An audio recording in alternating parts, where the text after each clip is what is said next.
The Chicago Bar Association was created back in 1874 as just a general resource to help attorneys network with each other and be successful in their practices. The CBA chose to set up the insurance subsidiary because a lot of the members were asking questions about what types of insurance they should tap into. Who's the best resource for legal malpractice insurance, life insurance, health insurance, et cetera, et cetera. And rather than sending those elsewhere, we figured we'd be a better resource if we just kept it all in-house and they had a familiar face to work with on a regular basis. And we think that it's very important to get the word out and let our members know that we're around to help as a resource. On top of that, we can work with any law firm or any attorney in the United States. When a law firm comes to us for a second opinion on their legal malpractice insurance policy, we're usually able to find them a lower price for the same coverage or better coverage, or in some instances, actually both. We can find a lower price for better coverage, which is obviously the end goal. Insurance is something that not a lot of people know the ins and outs of it, and maybe a smaller firm or a solo attorney needs that consultant to really keep them in line or to provide information to take it off of their plate. They have enough going on dealing with clients, collecting bills, doing everything that makes them successful in their profession. What I'm here to do is to be a resource and really to just provide assistance in something that they are not inherently an expert in.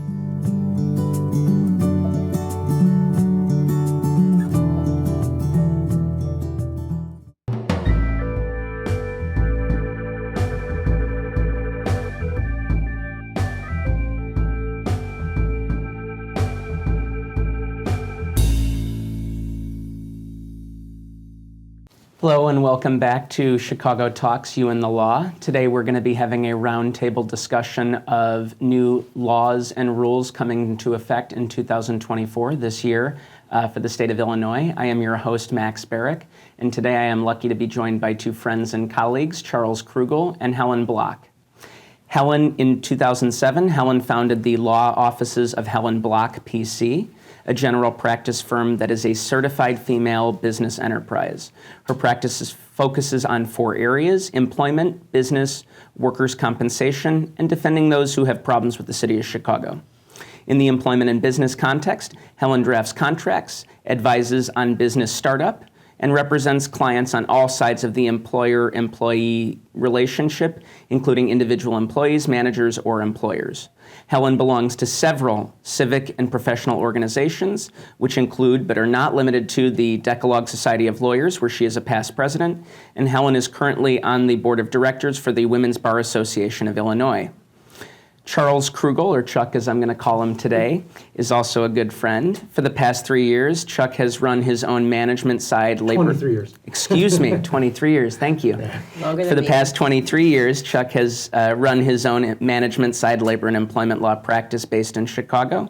His clients are worldwide and in all industries. A third of his practice is HR, human resource counseling, on day-to-day issues that come up.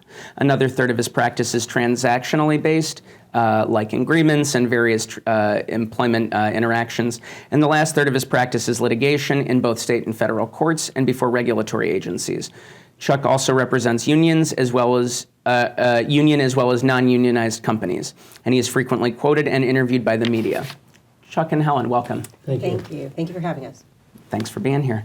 So Helen, let's start off with you. There are a series of new paid leave and unpaid leave laws in the state of Illinois. Can you talk to us a little bit about the paid leave laws in Illinois, and then we'll talk about some more local versions? Sure. We'll start on the top first. So now in the state of Illinois, it's required that any employer, irrespective of size, so even if, let's say, you have one employee who works 5 hours a week, is required to provide a certain amount of paid leave. And the way the state calculates that in its law is that for every hour someone works, they earn time. And for every 40 hours work, someone gets 1 hour of paid leave. And then that can be capped at 40 hours. So if you do the math, which I'm not great at math, which is why I went to the law practice, it's calculated such that if someone works full time, they can earn essentially up to 5 days of paid leave to use for any reason throughout the year. And if the need is, let's say, foreseeable, so for instance, you know you're going on a vacation, your employer can require that you provide 7 days advance notice. If the leave is not foreseeable, such as you're sick or last minute your car breaks down and you need to take some time off to go to the mechanic, you are to contact your employer according to the law as soon as essentially is practicable, and then you're allowed to use this amount of paid leave.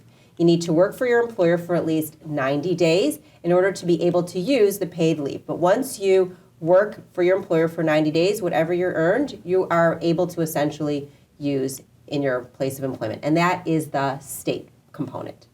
That's good, and that's helpful. That was a good explanation. So you got to spend 90 days there. You get an hour for every 40 you put in. You give your employer some notice when possible, and if you don't, it gives you some guidelines on how to, that car breakdown or somebody gets sick emergency situation. Right, sure. Very good. And then you mentioned also Cook County and the city of Chicago, I think. Are there local versions of this? I didn't, but you're 100% right. I started at the macro on top, but then if you go down from the state, if you live in a municipality or the county that actually has laws that are at least equivalent to the state essentially has a carve out and says follow your local law. Right now, to the best of my knowledge, there are only two. There's only Cook County, and soon, effective as of July 1st, there will be the city of Chicago, which is going to have comparable paid leave. So I'm happy to start with the county first, which is... Your call. Okay. The county is pretty similar to the state, so that's really the easiest. So if you live in Cook County, you're going to follow the Cook County requirements, and still, for every 40 hours worked, you're going to earn 1 hour. That's going to go up to that magic number of 40 hours, which is essentially 5 days of paid leave.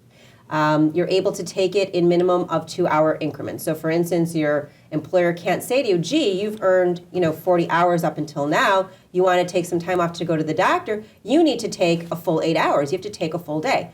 The law says no in Cook County. You cannot do that. You need to allow your employees to take it at least in 2-hour increments.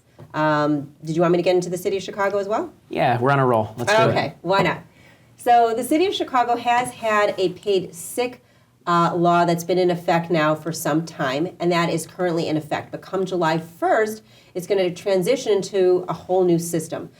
And what's going to be a little bit confusing, especially if you live in Cook County and in the state of Illinois, most employers might think, gee, the calculation is 1 hour for every 40 hours worked, but that's not the case in the city of Chicago. And the city of Chicago is going to have two different buckets. So in order to earn some time off from work, the calculation is going to be for every 35 hours worked, you earn 1 hour of paid leave, but you also earn 1 hour of paid sick leave, which you can also use, let's say, if there's a school emergency and you need to go to your child's school, or your school is closed, or your child needs to miss school. So there are two buckets in the city of Chicago. And you don't have to necessarily be employed by a Chicago employer for that city of Chicago law to apply to you. So for instance, let's say there's a suburban employer that has employees who work in the city of Chicago at least 80 hours within a 120-day period. They are going to have to follow that city of Chicago ordinance come July 1st and provide up to 40 hours of paid leave to use for any reason, still with that 7-day foreseeable aspect to it, meaning if you're going to take a vacation, so it's foreseeable, you should give your employer 7 days of notice. That is similar to the state and the county. But for the sick leave, that's not the case. For those, let's say, 40 hours of sick leave, if you are to max out and earn the maximum, then it's as soon as possible. You need to give your employer notice. But if you are going to be off of work for 3 or more days, then you should give your employer a doctor's notice, especially if you took that leave last minute. Okay, so even our suburban employers may have some things to learn about the city. That's right. Which I'm sure they'll be very happy about. Oh, they certainly were. I was very busy drafting new policies and procedures to go into effect this year for the business folks. And forgive me if I'm ambushing you with the question, but will that apply to remote employees working in the city? So somebody may be doing the reverse commute 4 days a week. I'm in Northbrook or Skokie, and 1 day a week I work from home out of my house in the city of Chicago.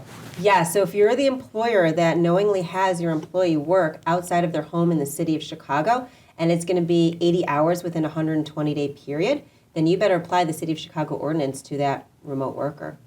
Okay. Chuck, let's switch gears a little bit and move away from paid sick leave and talk about, I think, what people usually consider to be an organized labor issue, but does affect other people as well. There were some changes at the National Labor Relations Board this year, but before we get to those changes, can you tell the folks listening at home what the NLRB actually is and does? Yeah, so the NLRB is the federal agency that enforces the National Labor Relations Act. The NLRA, the act itself, was passed in 1935, often called the Wagner Act, and then it's been amended a number of times, 1947, 1959, and I think one other amendment. And basically it governs anything involving union, non-union employees, involving wages, hours, and conditions of employment that affect two or more employees at the workplace. So wages and hours is simple, obviously they're self-defining. Conditions of employment is basically almost anything that would affect a condition of employment, such as safety, bonuses, holidays, things like that. So it affects almost anything in the workplace. And the NLRB, they've been stepping up enforcement against even non-union companies now. So anything involving what they call concerted or protected activities, even if it's a non-union company. The two major changes that are going on right now relative to the NLRB is that they have a streamlined election process that they've implemented through they make rules. Like any other regulatory agency, they make rules. And one of the rules is to quicken the time for getting from A to Z for union elections. So now it used to be like it could take anywhere from maybe a few weeks or months. Now they've got it down to about 2 weeks to 3 weeks. The last election I had, took about 2.5, 3 weeks to get from A to Z. So that's faster.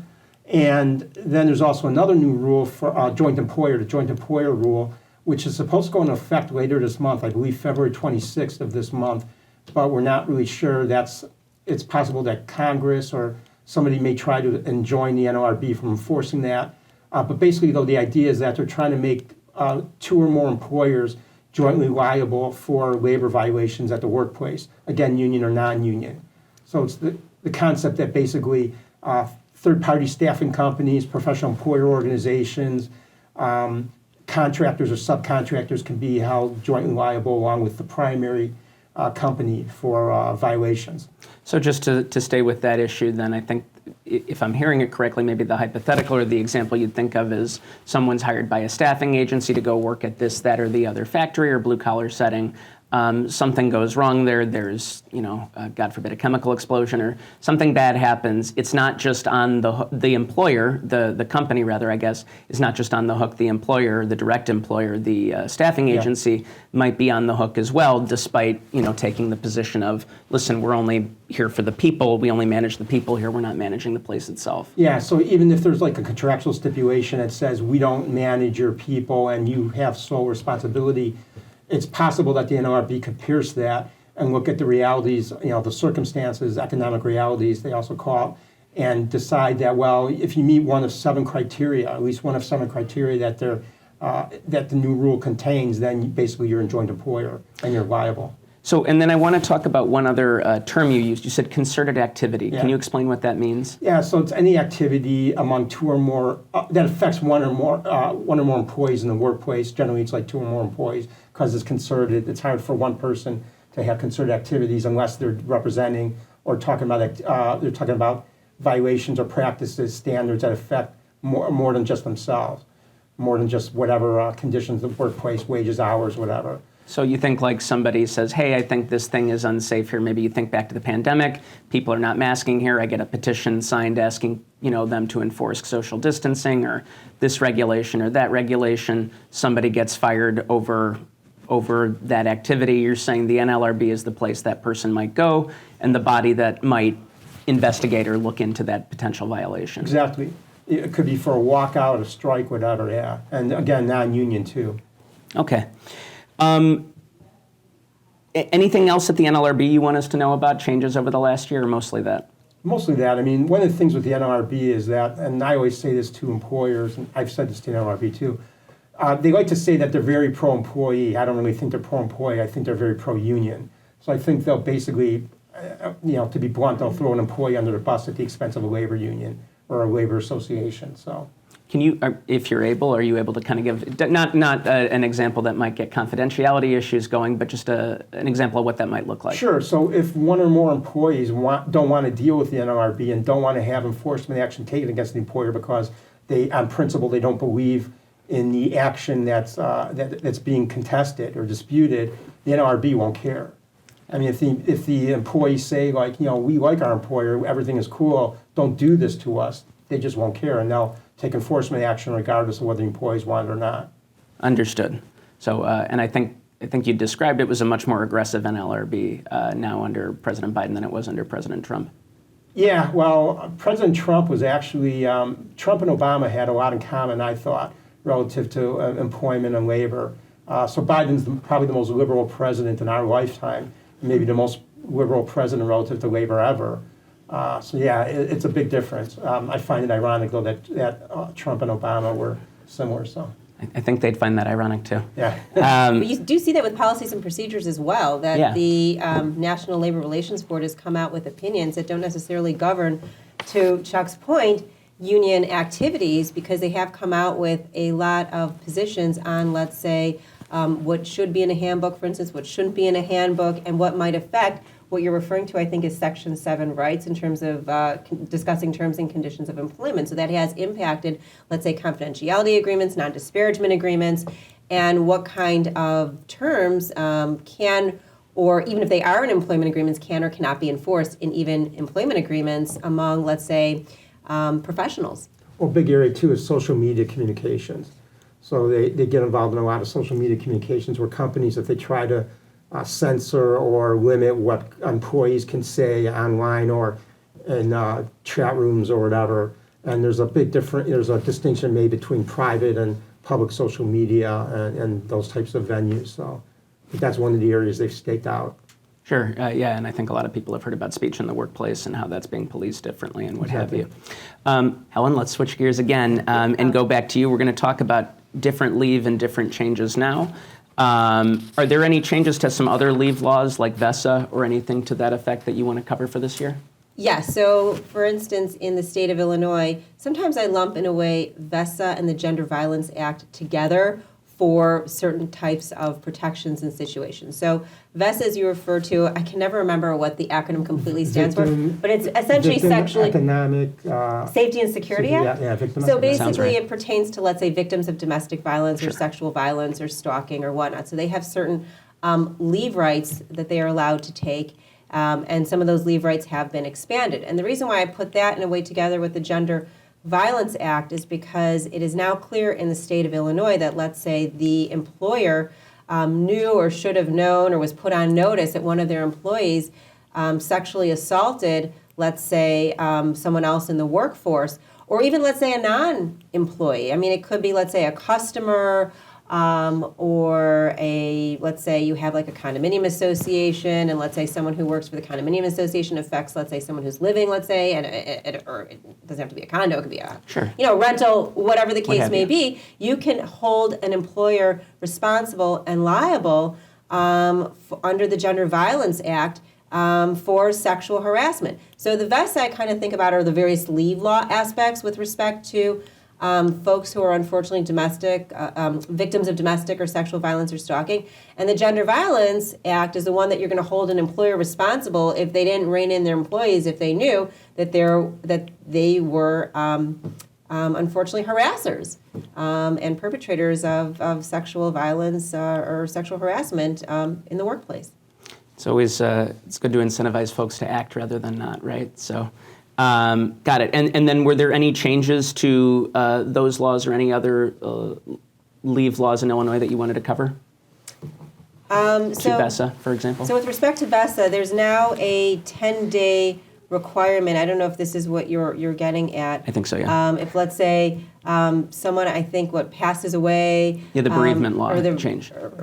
Well, the bereavement law, there is a bereavement law in the state of Illinois that was recently passed. Child Extended Bereavement Leave Act and Family Bereavement Leave Act. Yes, but that doesn't necessarily apply to all employers because you need 50 or more employees. It's similar to rights under Family Medical Leave. Got it. So if an employer is subject to the Family Medical Leave Act, then yes, they have to extend those rights to, let's say, someone who does have a child who passed away, or let's say a child who was subject to like gun violence or whatnot, and that has expanded to, I believe, most employers, if I'm not mistaken. But if you are going to, let's say, take leave or extended leave, and you want to use FBLA or the Child Bereavement Leave Act, those do require larger employers, like 50 or more employees, to be effective. It makes sense. Smaller employers are probably not set up to handle unexpected leave like that or lengthy periods of Right. losing one of 10 people. But keep in mind, though, that if you do work for an employer that is large enough to have both FMLA, and if they are large enough to have FMLA, then they are going to be large enough to have the family bereavement leave and whatnot. You can't, let's say, take 6 months off from work. They are going to overlap. So if unfortunately you had to have surgery that year and you needed to leave, be off of work for like 3 months, and then unfortunately you had a child who died in the same year, which is an awful situation, you might not necessarily be able to take 6 months off of work. So there is a little bit of overlap between those two. Which makes sense. Yeah. A lot of these leave laws tend to be where you can't just stack up one on top of the other. Chuck, turning back to you, the minimum wage is often a hot topic in our city, and it seems like every year on January or July 1st there's a change. So what's in store for us this year? Are there more changes to the minimum wage law coming? Yeah, so we have now, I think, a minimum of $15, or it's like $15.80 in the city itself. And then they're also talking about getting rid of the tip credit, which is, that's going to be a major change, a major shift. So basically, it's the idea that a lot of employers have been cheating employees out of the tips by using like managers who share with the employees their tips and things like that. They're going to, looks like the city council is going to get rid of that credit, and they're going to basically go with a more stringent way of enforcing or applying the tip applying wages to tips and how they get divvied out. So the tip credit basically being for folks who, if you normally earn the full minimum wage, whether that's 15 or wherever you work, but you're in the service industry or an industry where there's tips are typically applied, right? Yeah. Employers can pay you less than the regular minimum wage as long as with your tips you're regularly hitting at least the minimum wage with that time. Yeah, I right? think it's a few dollars less Yeah. Per hour for the tip credit, yeah.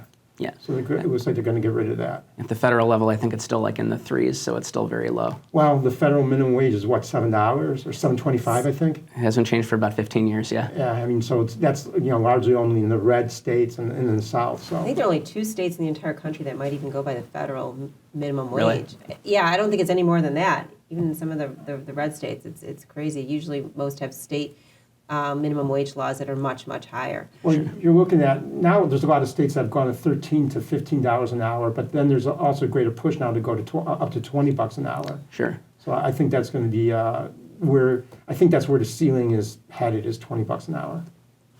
That makes sense. So just before we wrap up, there were some other laws at the federal level that aren't necessarily employment specific, but are important and that companies ought to be somewhat aware of. The Corporate Transparency Act, does either of you want to take a bite at that one? Yes, very, very important.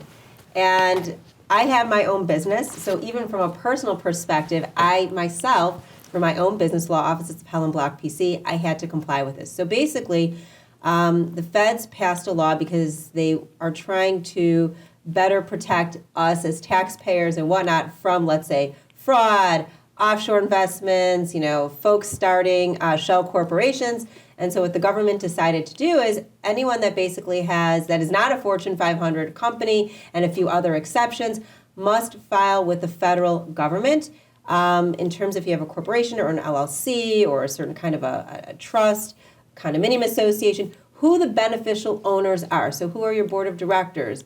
Who are the owners of these various business entities? And I did this already this year. So basically, I can say personally what is required. So any business that was started before December 31st of 2023 has until this entire year. So essentially until December 31st, 2024 to register. You go on this federal website and you have to upload either a passport picture or a driver's license, but a government issued photo identification. You have to provide your address and some other personally identifying information for all the owners of the business. For any business that is started essentially January 1st through ongoing, okay, because now that the law is in effect, you have to register your business within 90 days. So all the beneficial owners have to register that new business. And where it's going to become a little bit sticky is that what happens if the beneficial owner moves or changes their information? My understanding of the law is that you have to make those updates to what's called FinCEN. And I forgot what that acronym stands for, but it's essentially the federal government. Financial Crimes Enforcement Network. Thank you. That. Good assist. That. You have to update your information. So I have, I'm a registered agent for a lot of businesses, and so when I've sent annual reports now to my clients this year, I've included the link to FinCEN to submit their BOR, their, what does it say? Beneficial ownership information. Thank you. That. And that's basically how I've handled it with my business clients. Got it. So these are largely new reporting requirements for businesses. New businesses have to do it right off the bat, but if you're an existing business that was around prior to New Year's Eve last year, you're grandfathered in until the end of the year. Exactly. You've got a year. So for instance, I have one client who said, you know what, I'm gonna move. I might even be moving out of state. And I said, well, I filed her annual report, and I said, look, keep this in mind. You have a year, but why don't you wait until you move, so this way you don't have to update your registration. So what happens if somebody does not comply with this? What are the consequences? There are steep penalties. If the Fed finds out that you have like an LLC or a corporation, which keep in mind, if one has an LLC or corporation, these are publicly available documents through the Secretary of State. Sure. So I don't know what the Feds are going to do to track this down, but it is publicly available. And there are steep penalties if you fail to register. Financial penalties. There could be criminal, I just don't remember off the top of my head, but there are definitely steep financial penalties for failure to register. And the registration is really simple. I did it myself. It took like less than 5 minutes. And so I think, and you hinted at this at the beginning, the reason for this law, right, is what exactly? It's tax related, or it's?